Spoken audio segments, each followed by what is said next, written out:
सुना है कि स्टडी टेबल से वो शुरू हुई मुलाकातें शादी में तब्दील हो गई। थोड़ा विस्तार तो बनता। जी। हम लोग दिल्ली में साथ में पढ़ाई करते थे, साथ में मतलब तैयारी करते थे। उस समय वो मेरे पड़ोसी हुआ करते थे। वो राजस्थान से हैं, मूल निवासी राजस्थान के हैं। वो दिल्ली में रहकर अपनी यूपीएससी की पढ़ाई कर रहे थे।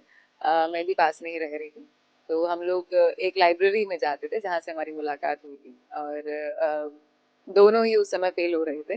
तो उस समय हमारा रिश्ता तय हो गया था। और किस्मत अच्छी रही कि रिश्ता तय होने के बाद में हम दोनों ही एक ही बैच में आईपीएस सेलेक्ट। हमारा कॉलेज का टाइम था, जैसे मैंने बीएससी फिजिक्स ऑनर्स किया है हिंदू कॉलेज से, मास्टर्स किया है हिंदू कॉलेज से, दिल्ली यूनिवर्सिटी से। काफ़ी प्रेस्टिजियस कॉलेज है वो। तो उस समय मैंने अपनी ज़िंदगी पूरी जी है। ऐसा नहीं है कि मैंने कुछ ऐसा मैं सोचती हूँ कि मैंने नहीं जिया है। मैं मूवीज़ भी गई हूँ, फ्रेंड्स के साथ किया है, सारी चीज़ें, पर मैंने कभी पढ़ाई में मन नहीं लगाया है। आपके माध्यम से मैं ये बता सकती हूँ कि आज तारीख से ही ग्वालियर ट्रैफिक पुलिस जो है डिजिटल होने वाली है। तो हम लोग डिजिटल मीडिया पे भी हम लोग भी फोकस कर रहे हैं ताकि हम समाज को और कनेक्ट कर पाएँ, लोगों की प्रॉब्लम्स और समझ पाएँ। किसी ने बहुत खूब कहा है कि कुछ लोग अपनों की खातिर सपनों से लड़े और कुछ लोग सपनों की खातिर अपनों से। नई दिल्ली के पास बने एक छोटे से गांव पीतमपुरा की एक छोटी सी लड़की ने बहुत बड़ा सा सपना देखा कि मैं प्रशासनिक अधिकारी बनूंगी। मैं वर्दी पहनूंगी और बदलाव लेकर आऊंगी। सामान्य से परिवार से ताल्लुक रखने वाली वो सामान्य सी लड़की, सपने तो बहुत बुलंदियों पर थे, लेकिन कहीं ना कहीं किसी तरह से रिसोर्सेज की भी कमी थी। बच्ची थी तब तक तो ठीक था, लेकिन जब समय बीता, स्कूल की पढ़ाई कंप्लीट हुई, कॉलेज की तरफ आई, तो ये दृढ़ संकल्प, ये जिद और ये हौसले और भी बुलंद होते गए। समय आया जहाँ यूपीएससी का फर्स्ट अटेम्प्ट दिया और नतीजा निकला फेल। सेकंड और थर्ड अटेम्प्ट भी दिया, उसका भी नतीजा निकला फेल। मानो भगवान खुद नीचे उतरकर इनकी परीक्षा ले रहे हैं। हौसले और जिद अभी भी कायम थी। दोबारा से उनको जुटाया और पारी आई। फोर्थ अटेम्प्ट दिया और आखिरकार वो दिन आ ही गया जब वो सामान्य सी लड़की अनु बन गई आईपीएस अनु बेनीवाल। जीवन चांद जैसा रोशन हुआ, कांधे पर सूरज की तरह सितारे चमकने लगे। कहते हैं ना कि गम मेरे साथ बड़ी दूर तक गए, पर जब पाई ना मुझ में थकान, तो वे खुद थक गए। अनु मैम, मिस्टर जीत न्यूज में आपका बहुत बहुत स्वागत है। जी, धन्यवाद। थोड़ा सा पीछे जाना चाहेंगे। जब आप छोटी सी बच्ची थी, पीतमपुर गांव में रहती थी, अपने माता पिता के साथ रहती थी, कैसे वो दिन थे जब आप बच्ची थी तब ये कहती थी कि मैं प्रशासनिक अधिकारी बनूंगी? तो समझ में आता है कि बच्चे बहुत कुछ कहते ही हैं, लेकिन जब कॉलेज में आई, कॉलेज में जब वो उन्होंने आपकी जिद देखी, तो रिएक्शन क्या था? बहुत ज़्यादा इनिशियली टाइम्स पे सपोर्ट नहीं था। थोड़ा ऐसा लगता था कि मतलब चूंकि लड़की है, या उस सोसाइटी में वहाँ पर ऐसा एनवायरनमेंट नहीं था। उन्होंने देखा नहीं था कि ऐसे जनरली कोई बच्चा ठीक ठाक पढ़ाई करके या स्कूल में अच्छा करके, कॉलेज में अच्छा करके सर्विस में चला जाए, तो इतना कॉन्फिडेंस नहीं था फैमिलीज को, सोसाइटी को, रिलेटिव्स को। तो कभी बोलती थी तो ये था कि बस हंस के मजाक में उड़ा देते थे, उनको लगता था कि ठीक है, कोई नहीं बोल रही है। पर ऐसा होता थोड़ी है। तो विश्वास नहीं था शुरू में। बिल्कुल। मुश्किलों की अगर मैं बात करूं तो रिसोर्सेज की उस गांव में जहां आप रहती थी 100% कमी रहती होगी, पढ़ाई को लेकर, ट्यूशंस को लेकर, किसी भी चीज को लेकर। आप स्कूल में कैसी स्टूडेंट थी? एवरेज स्टूडेंट थी, चुलबुली थी, हंसमुख थी, या सीरियस थी अपने मिशन को लेकर? मैं पढ़ाई में शुरू से ही ठीक रही थी। मेरी पढ़ाई की लगन बहुत ज़्यादा थी। मैं कभी ट्यूशन्स वगैरह मैंने नहीं ली है। कोचिंग वगैरह में भी मैंने नहीं ली है। टेस्ट सीरीज ज़रूर ली थी, पर नॉर्मली मेरी जो स्कूल की पढ़ाई है, कॉलेज की पढ़ाई हुई है, वो ट्यूशन्स के बिना हुई है। तो कुछ खुद से ही मेरे में लगन थी शुरू से, और मैं ज़्यादातर time school topper, college topper ही रही हूँ। यूनिवर्सिटी वगैरह हर जगह मैंने टॉप किया था। तो ये भी मेरे में एक थोड़ा कॉन्फिडेंस मेरे अंदर था कि अगर मैं हर जगह अच्छा कर रही हूँ तो शायद मेरा एग्जाम निकल जाए। तो और बाकी बहुत लंबे टाइम तक मैं बहुत इंट्रोवर्ट रही हूँ स्कूल टाइम में। एक टीचर ने एक टाइम पे पहचान लिया था कि नहीं, इसमें काबिलियत है, उसने उन्होंने मुझे कॉन्फिडेंस दिया था, जिसके बाद मैंने बोलना शुरू किया या फ्रेंड्स बनाने शुरू करे। पर बहुत लंबे अरसे तक मैं बहुत ज़्यादा इंट्रोवर्ट रही। बिल्कुल। बचपन से वर्दी पहनने का ही शौक या वर्दी पहनने का जुनून, आखिर ये कहाँ से बनता है? वर्दी पहनने का शौक शुरू से था। एक ये भी था कि एक मेरे एक्सटेंडेड परिवार में जो है फैमिली में या गाँव से आप मानेंगे तो कोई थे अधिकारी जिनको देख के मुझे अच्छा लगता था या ऐसा लगता था कि जैसे अब जब बच्चा छोटा होता है तो उसको कोई भी बड़ा इंसान ऐसा लगता है कि इसके पीछे सब भाग रहे हैं तो उसको जिज्ञासा होती, क्यूरोसिटी होती थी कि ये क्या चीज़ है, कि ये क्या जॉब है जिसके पीछे सब भाग रहे हैं। और दूसरा मेरी मम्मी को न्यूज़पेपर पढ़ने का बहुत शौक था। तो वो न्यूज़पेपर में जब भी पढ़ती थी या स्पेशली किरण बेदी से वो बहुत इंस्पायर्ड थी तो मैडम किरण बेदी के आर्टिकल्स या कोई भी ऐसे महिला अधिकारी के वो आर्टिकल्स पढ़ती थी वो बड़ी इंस्पायर होती थी और बड़ी ऐसे ताल से पढ़ के मुझे सुनाती थी न्यूज़पेपर से। तो मुझे ऐसा लगता था कि ये बहुत बड़ी चीज़ है।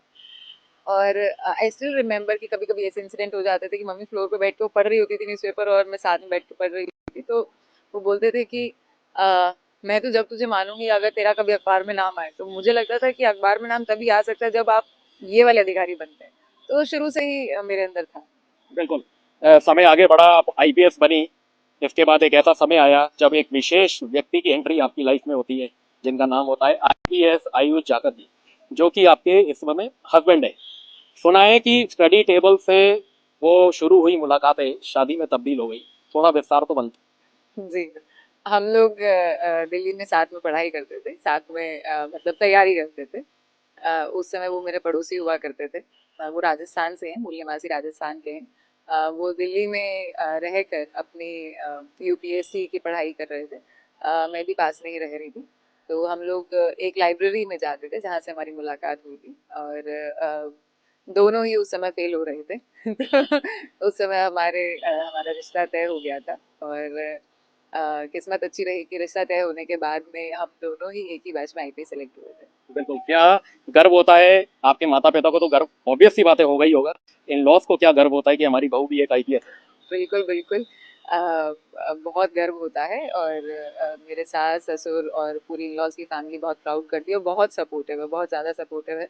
तो बहुत अच्छा लगता है जब भी मुझे ज़रूरत पड़ती है, मेरे इन-लॉज़ मेरे पास आते हैं, मेरा ध्यान रखते हैं, मेरी फैमिली का भी ध्यान रखते हैं।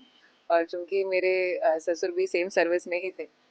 वो रिटायर्ड हैं, स्टेट सर्विस से वो आईपीएस प्रमोट हुए थे, उसके बाद रिटायर हुए हैं। तो बहुत ही अच्छा उनका नाम रहा है राजस्थान पुलिस सर्विस में। तो बहुत ज़्यादा प्राउड होता है और जब कभी-कभी न्यूज़ में या अखबार में पढ़ने को मिलता है कि श्री दिलीप जाखड़ की बहू ने किया तो बिल्कुल अच्छा लगता है। बिल्कुल। एक चीज़ और जानना चाहूँगा, जनरली देखा जाता है जब हम कॉलेज में होते हैं तो अपने फ्रेंड्स के साथ हैंग आउट करते हैं, मूवीज़ देखने जाते हैं, घूमने जाते हैं। तो एज़ ए आईपीएस जब की पढ़ाई कर रहे होते हो, आपको फ़ोकस रहना पड़ता है। तो ये लाइफ़ कहीं न कहीं आपने मिस की, या ऐसी लाइफ़ आपने जी है उस समय? अ, हमारा कॉलेज का टाइम था। जैसे मैंने बीएससी फिजिक्स ऑनर्स किया है हिंदू कॉलेज से, मास्टर्स किया है हिंदू कॉलेज से, दिल्ली यूनिवर्सिटी से। काफ़ी प्रेस्टिजियस कॉलेज है वो। तो उस समय मैंने अपनी ज़िंदगी पूरी जी है। ऐसा नहीं है कि मैंने कुछ ऐसा मैं सोचती हूँ कि मैंने नहीं जिया है। मैं मूवीज़ भी गई हूँ, फ्रेंड्स के साथ हैंग आउट भी किया है, सारी चीज़ें हैं, पर मैंने कभी पढ़ाई में मन नहीं लगाया। अ, चाहे मैंने हैंग आउट किया हो या कितनी मैं घूमी हूँ, पर मेरा पढ़ाई में फ़ोकस बहुत अच्छा था और मैं लगातार ही मैंने टॉप किया। वन ऑफ द टॉपर्स मैं हमेशा से रही थी।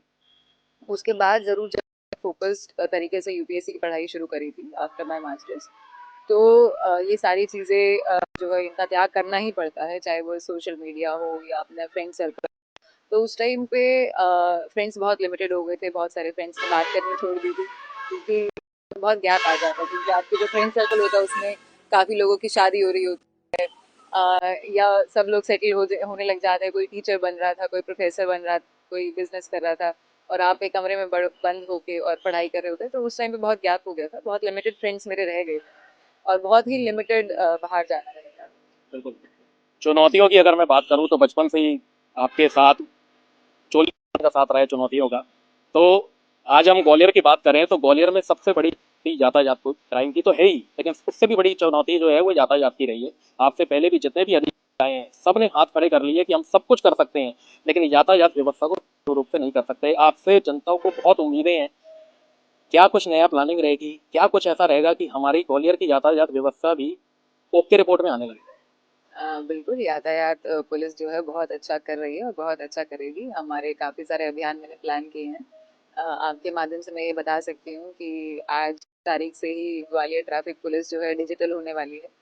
तो हम लोग डिजिटल मीडिया पे भी हम लोग भी फोकस कर रहे हैं ताकि हम समाज से और कनेक्ट कर पाएँ, लोगों की प्रॉब्लम्स और समझ पाएँ और जो हम अभियान चलाते हैं उनकी जागरूकता ज़्यादा फैल पाए। उसके अलावा जो है हमारे लगातार अभियान चालू रहेंगे। हमने बहुत सारे अभियान प्लान किए हैं। नवंबर माह में आप देखेंगे कि हेलमेट का यूसेज जो है ग्वालियर में बढ़ेगा। उसके अलावा ओवर स्पीडिंग और अन्य अभियान भी हमारे चालू हैं और नई-नई चीज़ें आपको देखने को मिलेंगी जिसमें पब्लिक का पार्टिसिपेशन मुख्य रूप से आपको बढ़ता हुआ दिखाई देगा। बिल्कुल। एक जोड़ी बहुत फेमस हुई थी आपकी और आईपीएस विदिता डागर जी की। एक डकैत है योगेंद्र गुर्जर जिनके आपने छक्के छुड़ा दिए थे। ये जोड़ी ग्वालियर में दोबारा से देखने को मिल रही है। क्या कुछ धमाल करेगी? मैडम आईपीएस विदिता नागर मैडम मेरे से एक बैच सीनियर है, 2021 बैच की आईपीएस है और बहुत ही अच्छी और अधिकारी हैं। मैडम बहुत ही मेहनत और लगन से काम करती है और उनके करने के तरीके से मुझे बहुत प्रेरणा मिलती है। अभी दिन पहले ही हम एक एडी ऑपरेशन में एक साथ मुरैना जिले में गए थे, जहाँ पे हम कुछ बदमाशों की तहकीकात कर रहे थे। उनके डेरे पे हमने हमला किया था। और बिल्कुल मैडम के साथ रह के बहुत अच्छा सीखने को अवसर मिलता है और आने वाले समय में भी आप देखेंगे कि मैडम और मैं दोनों ही बहुत मेहनत से काम करेंगे, अच्छा काम करेंगे और जोड़ी भी बहुत अच्छी काम करेगी। बिल्कुल मैम। ग्वालियर में देखा जाता है कि पुलिस का पब्लिक से कनेक्शन उतना अच्छा नहीं है जितना अदर हम सिटीज में बात करें। कहीं ना कहीं लैंग्वेज की भी प्रॉब्लम आती है। पब्लिक से कनेक्शन एक पुलिस ऑफिसर का या पुलिस कर्मी का कितना जरूरी? पब्लिक और पुलिस का बहुत बहुत ज़्यादा कनेक्शन है क्योंकि हमारे लोकतंत्र का डेमोक्रेसी के जो पिलर्स हैं उसमें पुलिस और पीपल दोनों ही एक एक पिलर में आते हैं और उसके लिए हमें बहुत सहायता लगेगी आपके मीडिया की।